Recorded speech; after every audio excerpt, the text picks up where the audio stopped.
तो first of all case में हमने ये चीज़ देखी कि स्ट्रिंग एक्चुअल में एक ऐसे कैरेक्टर डेटा टाइप होते हैं जिसमें हम सिंगल कैरेक्टर, मल्टी कैरेक्टर या ग्रुप ऑफ कैरेक्टर को बाइंड अप कर सकते हैं। लेकिन स्ट्रिंग की वैल्यू जब पास की जाती है तो स्ट्रिंग की वैल्यू हमेशा सिंगल कोट्स में, डबल कोट्स में या ट्रिपल कोट में पास होगी। दूसरी चीज़ ये है कि अगर आपने किसी वेरिएबल के अंदर ओनली फॉर एक कैरेक्टर डाला तो भी वो स्ट्रिंग है। अगर आपने एक वेरिएबल के अंदर अगर मल्टीपल कैरेक्टर डालें तो भी वो क्या माना जाएगा, स्ट्रिंग माना जाएगा। लेकिन जब हम स्ट्रिंग को स्टोर करते हैं तो स्ट्रिंग की वैल्यू हमेशा सिंगल कोट्स, डबल कोट्स या ट्रिपल कोट में पास होगी। लेकिन हम स्ट्रिंग को सीक्वेंस डेटा टाइप क्यों कहते हैं? तो बेटा सीक्वेंस डेटा टाइप कहने का मतलब ये है कि जैसे आज आप जब स्ट्रिंग को यूज करते हैं तो स्ट्रिंग के अंदर कभी भी एक कैरेक्टर नहीं होता है, स्ट्रिंग में मल्टीपल कैरेक्टर होते हैं, क्योंकि हम सिंगल कैरेक्टर को एक ही कैरेक्टर से आइडेंटिफाई कर सकते हैं। लेकिन अगर किसी वर्ड को लिखते हैं या किसी का नेम डिफाइन करते हैं तो उसके नेम में कभी एक कैरेक्टर नहीं होता है, मल्टीपल कैरेक्टर होते हैं। तो मल्टीपल कैरेक्टर को रीड करने के लिए, मल्टीपल कैरेक्टर को स्टोर करने के लिए हर कैरेक्टर को एक इंडेक्स नंबर दिया जाता है। फॉर एग्जाम्पल कि जैसे आज मैंने यहाँ पर KAMAL लिखा, तो यहाँ पर मैंने जब कमल लिखा तो मुझे पता है कि अगर मैं एक के लिखूंगा तो भी वो स्ट्रिंग है।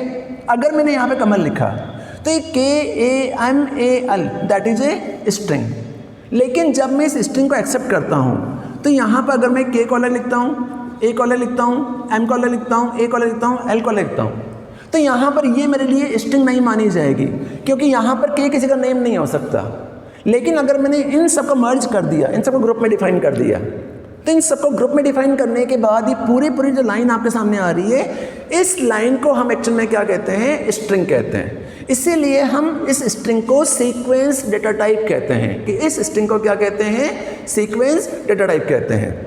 जब हम स्ट्रिंग के अंदर वैल्यू स्टोर करते हैं तो इसी सीक्वेंस डेटा टाइप के बेस पर जब स्ट्रिंग की वैल्यू को एक्सेप्ट किया जाता है या इसे ट्रैक किया जाता है, तो इस स्ट्रिंग की वैल्यू को एक्सेप्ट करने के लिए जो सीक्वेंस डेटा टाइप होता है, जो बाइंड अप डेटा टाइप होता है, उस डेटा टाइप में वैल्यूज़ को एक्सेस करने के लिए, वैल्यूज़ को ट्रावर्स करने के लिए, वैल्यूज़ को रीड करने के लिए हर वेरिएबल को, हर वैल्यू को एक इंडेक्स नंबर दिया जाता है। इस इंडेक्स नंबर के बेस पर हमने जब इस K स्टोर किया तो हम जानते हैं कि KAMAL इट मीन्स 5 कैरेक्टर मिलकर एक स्ट्रिंग बना रहे हैं। तो अगर हम इस स्ट्रिंग को रीड करना चाहते हैं, इस स्ट्रिंग को एक्सेस करना चाहते हैं, तो एक्सेस करने के लिए बाय डिफ़ॉल्ट इंडेक्स नंबर क्या होगा, 0। यहाँ पर इंडेक्स नंबर क्या होगा, 1।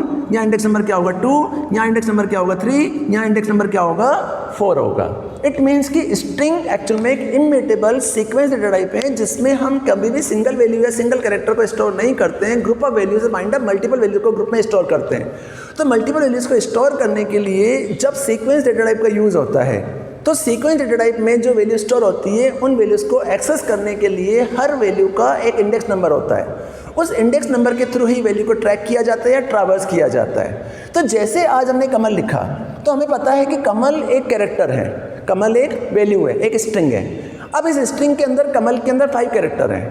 तो अगर हम इन कैरेक्टर को रीड करना चाहते हैं तो कैरेक्टर को रीड करने के लिए हमें जब कमल लिखेंगे तो कमल का K कहाँ पे पड़ा हुआ है, 0 इंडेक्स पे पड़ा हुआ है। A कहाँ पे पड़ा हुआ है, 1 नंबर इंडेक्स पे पड़ा हुआ है। यहाँ पर M कहाँ पे है, 2 नंबर इंडेक्स पर, A 3 नंबर इंडेक्स पर, L 4 नंबर इंडेक्स पर। इट मीन्स कि 5 कैरेक्टर मिलकर एक वर्ड या एक स्ट्रिंग बना रहे हैं।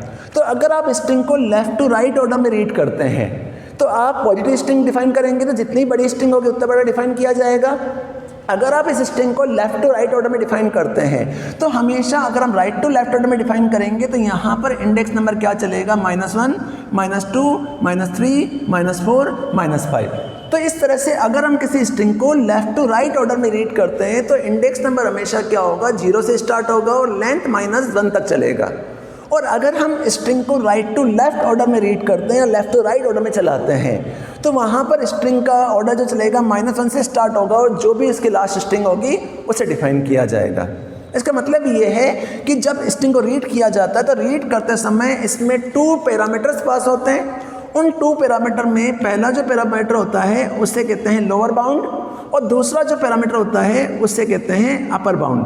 तो लोअर बाउंड की वैल्यू हमेशा 0 होती है, लेकिन अपर बाउंड की वैल्यू हमेशा u-1 या यहाँ पे कह सकते हैं कि l-1 चलेगी। इट मीन्स कि आपने स्ट्रिंग को 0 से स्टार्ट किया तो लास्ट कैरेक्टर क्या आ रहा है, 5 आ रहा है। तो 1 2 3 4 5, लेकिन 5 -1 कितना हो जाएगा, 4 होगा। तो जो भी वैल्यू आप इसको ट्रैक करोगे तो इंडेक्स नंबर कहाँ से स्टार्ट होगी, 0 से कहाँ तक चलेगी, 4 तक चलेगी। तो इसी चीज़ को हम कहते हैं सीक्वेंस डेटा टाइप या इसे कहते हैं स्ट्रिंग डेटा टाइप। तो बेटा स्ट्रिंग और नॉर्मल वेरिएबल दोनों में मेन जो डिफरेंट होता है वो डिफरेंट ही होता है कि नॉर्मल वेरिएबल के अंदर या किसी इंटीजर वेरिएबल के अंदर हम केवल सिंगल वैल्यू ही स्टोर कर सकते हैं, लेकिन अगर हम एक ही वेरिएबल के अंदर मल्टी वैल्यू स्टोर करना चाहते हैं, मल्टी वैल्यू डालना चाहते हैं, तो मल्टीपल वैल्यूज ग्रुप में स्टोर करने के लिए हम स्ट्रिंग डेटा टाइप का यूज करते हैं, that is A sequence data type. इसी सीक्वेंस डेटा टाइप की कैटेगरी में स्ट्रिंग, टपल, लिस्ट, डिक्शनरी सभी का यूज होता है। तो यहाँ पर पहला जो कॉन्सेप्ट आ रहा है दैट इज ए स्ट्रिंग। तो स्ट्रिंग एक्चुअल में एक इम्यूटेबल डेटा टाइप होता है, नॉन चेंजेबल डेटा टाइप होता है, जिसमें हम सीक्वेंस में वैल्यू को स्टोर कर सकते हैं और एक साथ मल्टीपल वेरिएबल ना बनाकर एक ही वेरिएबल के थ्रू मल्टी वैल्यू को गेन कर सकते हैं या एक्सेस कर सकते हैं। तो इसी चीज़ को हम कहते हैं स्ट्रिंग डेटा टाइप। अब स्ट्रिंग को यूज कैसे करते हैं या किस तरह से स्ट्रिंग को ट्रावर्स किया जाता है, किस तरह से रीड किया जाता है, इस चीज़ को समझने के लिए हम स्ट्रिंग को, नेक्स्ट टॉपिक मेरा आ रहा है that is a traversing a string. मेरा नेक्स्ट टॉपिक आ रहा है स्ट्रिंग के अंदर that is a traversing a string. तो ट्रावर्सिंग का मतलब क्या होता है?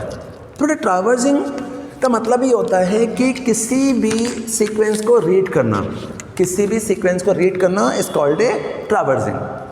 तो ट्रावर्सिंग का मीनिंग ये हो गया कि जैसे आज हम छोटा सा एग्जांपल देखते हैं कि मैंने यहाँ पर सबसे पहले केस में str नाम का वेरिएबल बनाया और इस वेरिएबल के अंदर मैंने यहाँ पर KAMAL कमल नाम की स्ट्रिंग डाल दी।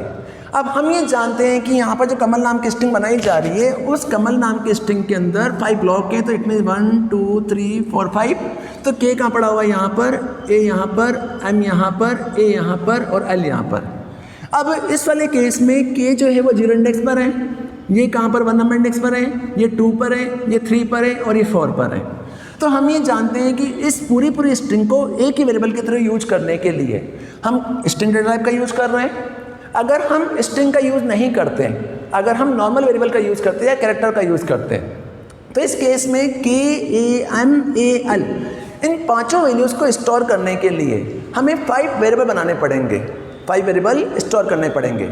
अगर हम 5 वेरिएबल बनाते हैं तो 5 वेरिएबल वैल्यू स्टोर करते हैं और मेमोरी ज़्यादा कंज्यूम करते हैं। तो इस प्रॉब्लम को सॉर्ट आउट करने के लिए उन पांचों वेरिएबल को अगर हम बाइंड अप कर दें, एक साथ ग्रुप में स्टोर कर दें, तो एक साथ बाइंड अप करने पर बेनिफिट ये होगा कि एक ही वेरिएबल के थ्रू आप मल्टी वैल्यू को ग्रुप में स्टोर कर सकते हैं, उन्हें ट्रावर्स कर सकते हैं, रीड कर सकते हैं। तो इसी चीज़ को समझने के लिए छोटा सा एग्जाम्पल बनाया है। इस एग्जाम्पल के अंदर मैंने सबसे पहले str नाम से एक वेरिएबल बनाया, इट मीन स्ट्रिंग बनाया और इस वेरिएबल के अंदर मैंने कमल डाल दिया। कमल स्टोर करने के बाद नीचे गए और मैंने स्टेटमेंट लिखी print str of 0। It means कि यहाँ पर जब वैल्यू स्टोर की जाती है, एक्सेस की जाती है, तो यहाँ पर हमेशा स्क्वायर ब्रैकेट्स का यूज़ होगा। तो यहाँ मैंने डाला print str of 0। It means string के 0 इंडेक्स पे क्या पड़ा हुआ है? K पड़ा हुआ है, तो आंसर क्या आ जाएगा? K आ जाएगा। वापस नीचे जाएगा प्रिंट str ऑफ 1 पे क्या पड़ा हुआ है? A पड़ा हुआ है, तो यहाँ पे क्या प्रिंट हो जाएगा? A प्रिंट हो जाएगा। वापस नीचे गए प्रिंट str ऑफ 2 3 देन 4, तो यहाँ पर क्या प्रिंट हो जाएगा? MAL, तो आंसर क्या आ जाएगा? कमल। इट मीन्स कि इस प्रोग्राम के अंदर हम इस स्ट्रिंग को रीड कर रहे हैं, तो रीड करने का जो प्रोसेस होता है उसी टॉपिक को हम कहते हैं ट्रावर्सिंग ए स्ट्रिंग। तो स्ट्रिंग को ट्रावर्स करने के लिए हमने यहाँ पर एक छोटा सा एग्जाम्पल बनाया। उस एग्जाम्पल के अंदर str नाम के वेरिएबल के अंदर मैंने कमल डाल दिया, लेकिन ये ध्यान रखना कि जो स्ट्रिंग की वैल्यू स्टोर की जाएगी वो वैल्यू हमेशा तो सिंगल कोट्स में होगी, डबल कोट्स में होगी या फिर ट्रिपल कोट में होगी। तो तीनों वैल्यू स्टोर करने के बाद हमने प्रिंट स्टेटमेंट लिखी और प्रिंट स्टेटमेंट के अंदर str ऑफ 0 1 2 3 4, तो जैसे से प्रिंट कराएंगे तो आंसर क्या आ जाएगा? कमल आ जाएगा। तो इस तरह से हम इस प्रोग्राम को बना सकते हैं। लेकिन मेरे सामने एक क्वेश्चन ये आ रहा है कि अभी जैसे मैंने इस प्रोग्राम को बनाया, तो इस प्रोग्राम को बनाने के लिए अभी मेरे पास जो स्ट्रिंग है, इस स्ट्रिंग के अंदर KAMAL 5 कैरेक्टर वाली स्ट्रिंग है। अगर मेरी स्ट्रिंग यहाँ पे बहुत बड़ी होती या 20 या 30 कैरेक्टर होते, तो अगर मैं इस तरह से प्रोग्राम को बनाता हूँ, तो इस तरह से स्टैटिक प्रोग्राम को बनाने पर मुझे हर बार प्रिंट स्टेटमेंट लिखनी पड़ रही है और प्रिंट स्टेटमेंट लिखने के बाद वैल्यूज़ को प्रिंट करना पड़ रहा है। तो इसी प्रॉब्लम को सॉर्ट आउट करने के लिए क्यों न लूप का यूज़ किया जाए। तो हम ये जानते हैं कि एक ही स्टेटमेंट को कंटिन्यू चलाने के लिए हम लूप स्टेटमेंट का यूज़ करते हैं। तो अगर इस प्रोग्राम को हम और इजी करना चाहते हैं या इसे ट्रावर्सिंग करना चाहते हैं, तो इस प्रॉब्लम को सॉर्ट आउट करने के लिए, इस प्रॉब्लम को ईजी करने के लिए हम ट्रावर्सिंग के अंदर लूप स्टेटमेंट का यूज़ भी कर सकते हैं।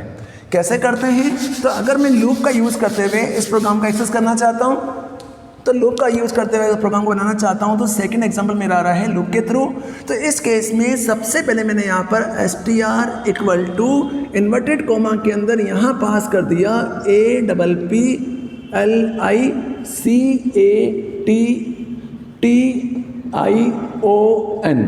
एप्लीकेशन डाल दिया।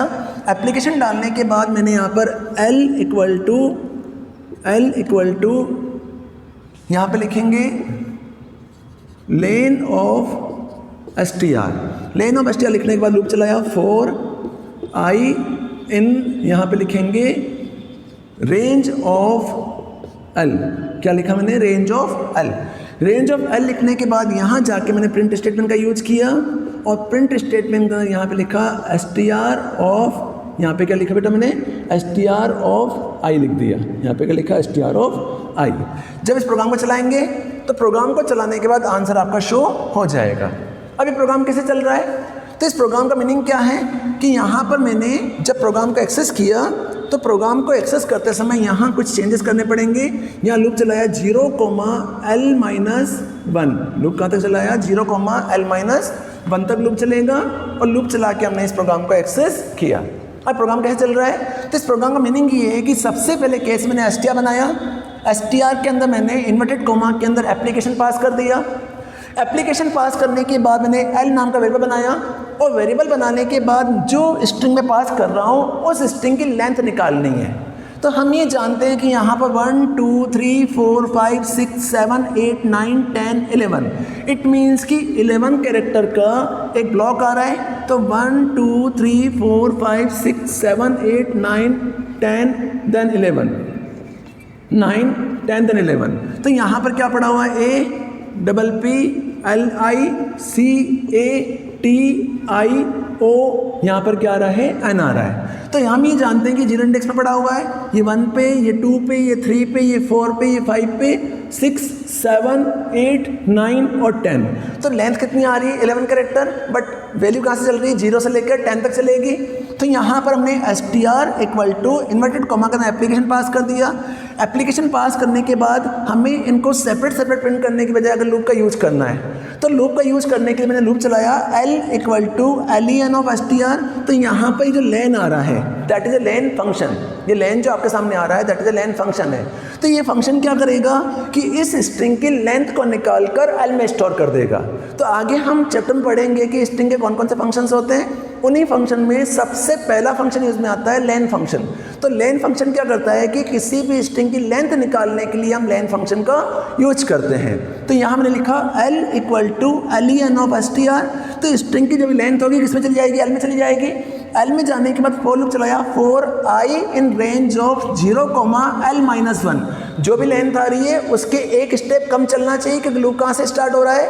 0 से स्टार्ट हो रहा है। तो 0,L-1 और प्रिंट करा दिया str ऑफ i। अब कैसे चलेगा? फर्स्ट केस में str में क्या पड़ा हुआ है? एप्लीकेशन। नीचे गए L equal two lane of str, it means L में क्या आ जाएगा? 11 आ जाएगा। इट मीन्स L में क्या स्टोर हो जाएगा? 11 स्टोर हो जाएगा।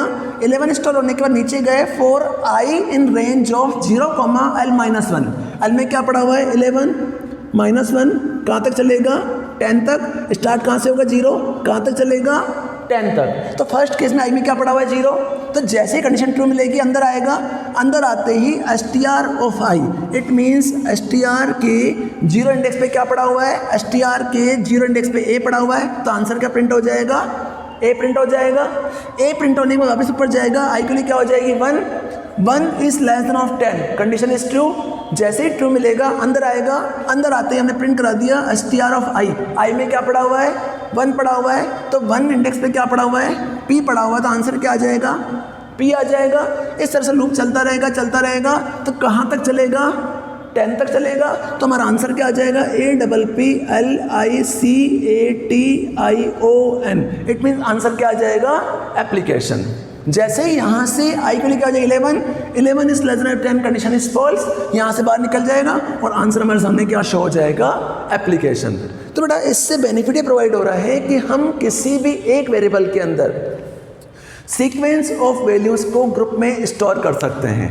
अगर हम इसी चीज़ को नॉर्मल वेरिएबल से बनाते हैं तो स्ट्रिंग की हर वैल्यू या हर कैरेक्टर को स्टोर करने के लिए अलग अलग वेरिएबल बनाने पड़ेंगे, लेकिन इस स्ट्रिंग के थ्रू बेनिफिट ही प्रोवाइड होगा कि हम एक ही वेरिएबल के अंदर ग्रुप ऑफ वैल्यूज़ को, सीक्वेंस ऑफ वैल्यूज़ को एक साथ ग्रुप में स्टोर कर सकते हैं। That is a string. इस तरह से हम स्ट्रिंग को यूज़ में ले सकते हैं।